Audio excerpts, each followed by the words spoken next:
Financial scams are not a new phenomenon, but in recent months, there has been a massive increase in cybercrime in the financial industry, and this is beginning to alarm regulators. And guess what seems to be driving it? The advent of artificial intelligence, or AI. This week, I'm delighted to be joined by Sunil. Sunil, what's going on? We've heard so many positives about AI, but this is a worrying development. Can you explain how AI is enabling new types of fraud?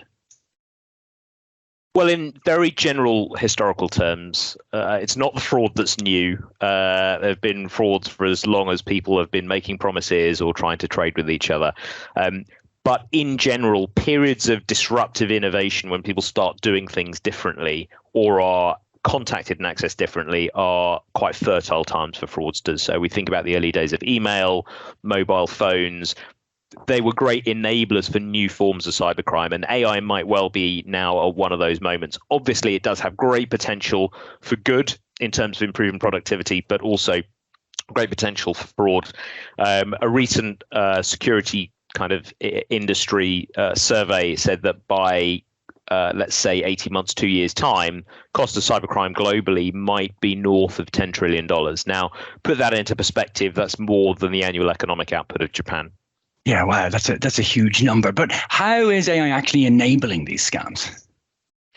Well, look, it makes the old types of phishing scams easier to do at scale, maybe a slightly better personalization than your non-existent uncle in Nigeria used to be. But the real risk is if we see more persuasive scams than before because they're of a different kind, which brings us on to the idea of deep fakes or fake videos.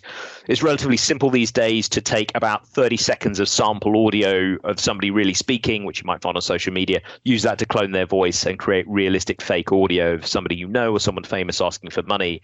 And then the deep fake is when you actually create the video as well based on what you can find on the web, etc.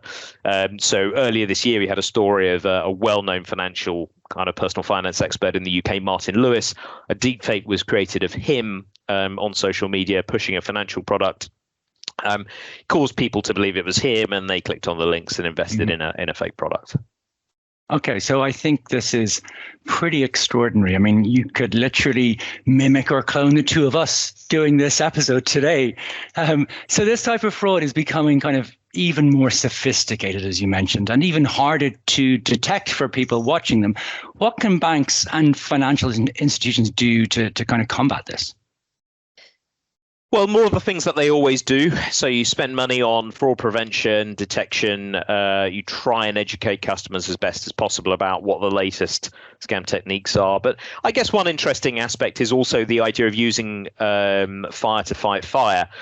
So banks taking on the technology, using AI to spot suspicious patterns. Deutsche Bank recently announced that they had been rebuilding their suspicious transaction monitoring to use the latest AI and large language models, look at transaction data like the size of the transaction, the currency, destination, and try and learn over time which patterns end up in fraud.